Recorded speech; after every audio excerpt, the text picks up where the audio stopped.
He wasn't sure if it just lost its balance or what, but it seemed to let its bottom fall that last half meter or so to the ground.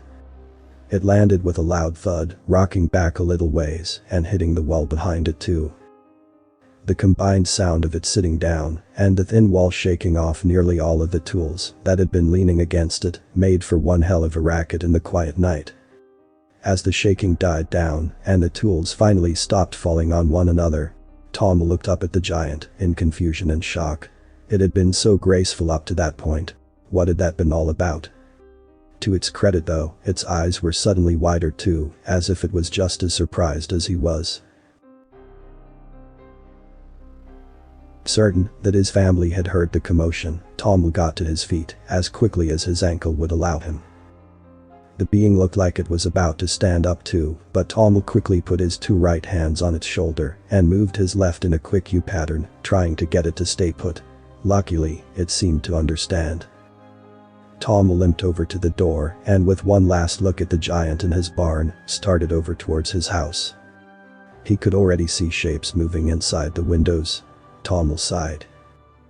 Bracing himself for the daunting task of trying to keep his dad from freaking out and his mom from shooting it on sight, he moved forward with purpose.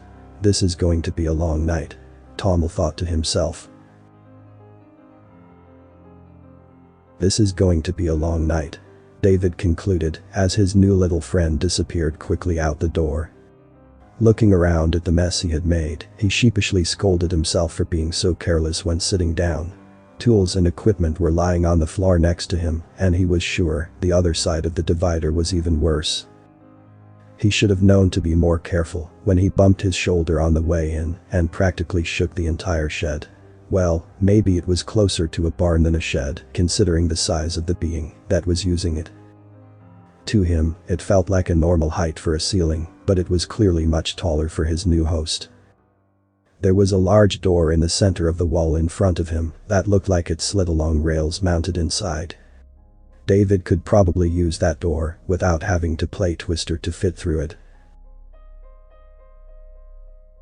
Just in front of the big door was what David could only describe as a modified airport baggage hauler, but weirder and smaller. Behind it was a variety of dirt-covered machinery and trailers that he couldn't really make heads or tails of. The other side of the barn was sectioned off into several bays, like the one he was sitting in, each filled with more foreign objects and implements. Some hanging from the walls, others sitting on tables or the floor. The lights overhead were a harsh white and were a little brighter than David had been prepared for when the little four-armed being had switched them on. After all, it was already pretty bright outside, with the full moon shining in the sky. Although, maybe the little guy doesn't have great night vision, David pondered as he sat quietly in the barn. It did take off running, right as the sun was going down. Maybe it's afraid of the dark. But he still thought it was kinda dumb to start moving faster after it got dark. It had taken one hell of a spill after maybe 5 to 7 minutes of jogging and had apparently gotten itself hurt. At least, that's what David thought. The fact that it seemed to be limping and favoring one leg over the other was a pretty good indication that he was right too. Glancing around at the tools on the floor again, David had the thought that maybe he should pick them up and put them away. That would be the polite thing to do anyways. But he realized that, since he had no idea what any of them were or where any of them went, it would probably be better if he didn't.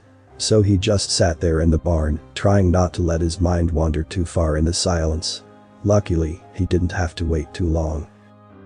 After no more than 5 minutes, David heard footsteps and voices, growing closer to the still open door to his right. It sounded like they were all speaking the same language that his little friend had been speaking before. But it was hard to tell for sure because they were kind of talking over each other. He couldn't quite tell how many were coming, but it was definitely more than one.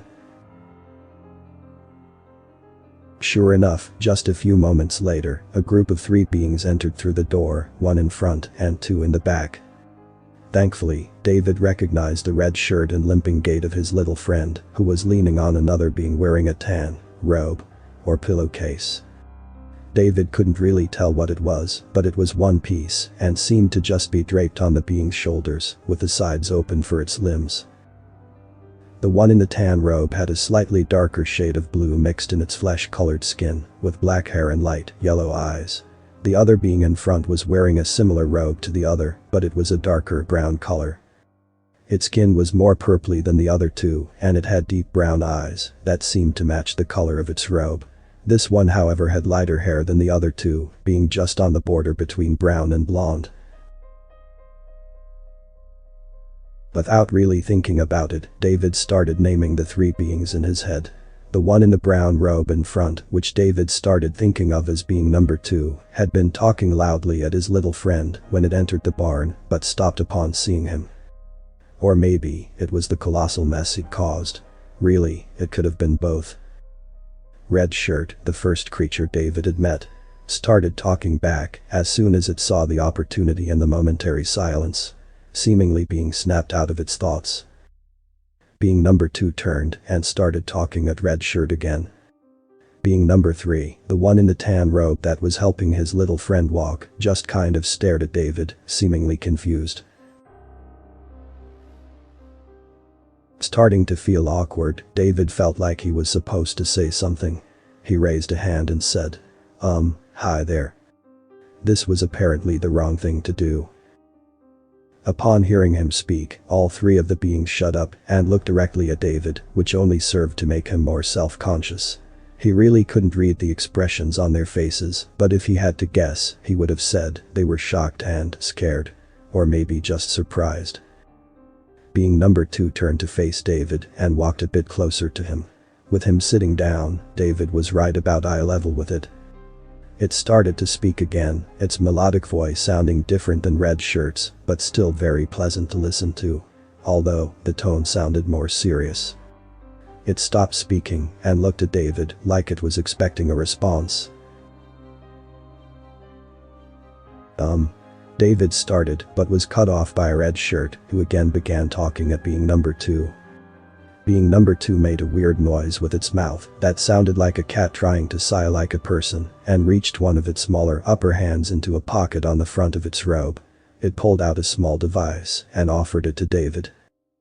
Certain that it wouldn't end well if he tried picking it up from its little hand, David simply held out his own hand. The being huffed again, but placed the small object in his palm. The device resembled a sporty Bluetooth earbud, the ones with a clip to go behind your ear to keep it from falling out. Except, this one looked like it was made for a hippo. The clip part was somewhat elastic and was coiled like a loose spring.